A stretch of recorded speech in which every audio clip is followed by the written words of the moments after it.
In 1935, when there were just 16 teams in the major leagues, towns like Buckley, Paxton, and Flatville were starting up their own amateur teams. 75 years later, the Eastern Illinois League is still drawing crowds, and Buckley has been the longest continuous member of the league. Well, Buckley is very much a prominent part of the EI League. I mean, this is the 75th year, as I said, and they're the only community that has fielded a team all 75 years. So that in itself makes them unique. And then on top of that, I think they entered this season with about 960 wins all time, so they're closing in on 1,000 wins, which it may not seem like a lot, but when you consider that this is a Sunday-to-Sunday league, I mean, winning 1,000 games is really a milestone. But I mean, there have been, I believe, 51 communities altogether around central Illinois, going all the way as far north as Kankakee, down south to Robinson, over west to Lexington, and of course to the state line Danville, that have had teams at one time or another. So it's kind of been that type of a league, but again, Buckley's the only one that's been in from year one. You know, we've been coming to games here for, in my case, probably 45, 50 years, and it's just an event. It's what we do on a Sunday afternoon. We get together with our family and come out and watch the ball games.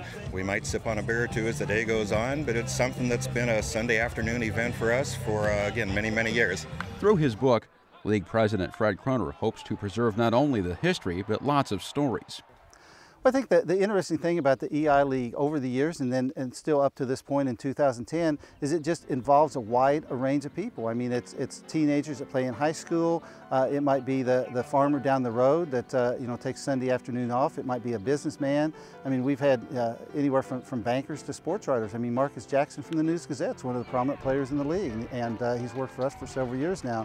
So it's just all sorts of people, neighbors, friends, and I think that's one of the neat things about the league is it's been, you don't necessarily have the people coming in, minor league baseball like they have in Danville. It's wonderful, and a lot of those players, maybe at some time will become major league players. They don't necessarily have the name recognition for the fans early in the summer, whereas a lot of these players are homegrown players. They've been around here for years, and their families have been around here, and I think that's one of the neat things about the league. Shivey Field in Buckley is named for Virgil Shivey, who won over 80 games for the Dutch Masters with a career batting average of .288. He was a pitcher, he was. He was a good pitcher. I mean, he was hard to beat.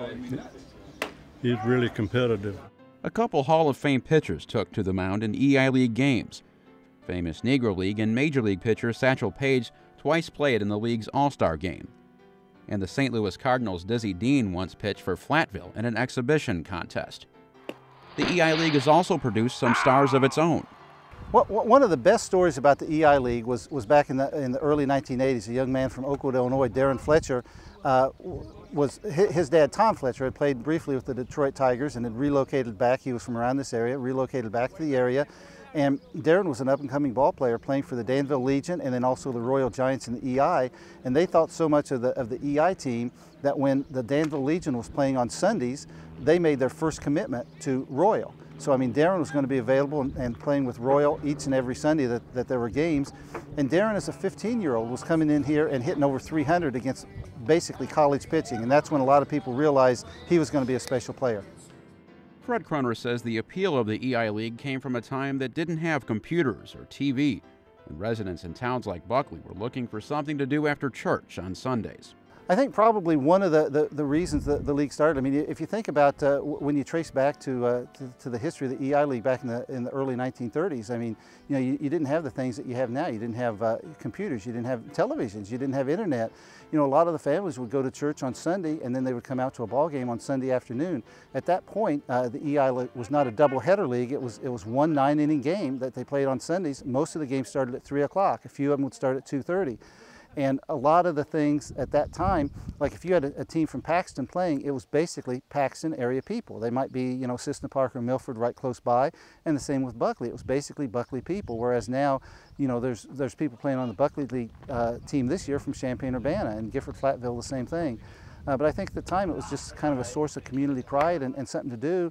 And as I read through some of the clippings in the microfilm, I was really surprised to see some of the attendance figures. I mean, there were games that there were 3,000 people at these EI games on a Sunday afternoon. And that was not necessarily unusual. I mean, that was commonplace. And I think the reason for that, again, it was just kind of a community gathering. I mean, people would come out after church. They would eat their lunch out here. The locals would play. It would be their neighbors, their friends, their fathers, their brothers, whatever. They would just come out and enjoy an afternoon of baseball. Fred Kroner says he hopes to involve some younger blood in the Eastern Illinois League, with hopes that today's statistics, and more importantly the stories, will be preserved for another 75 years and beyond.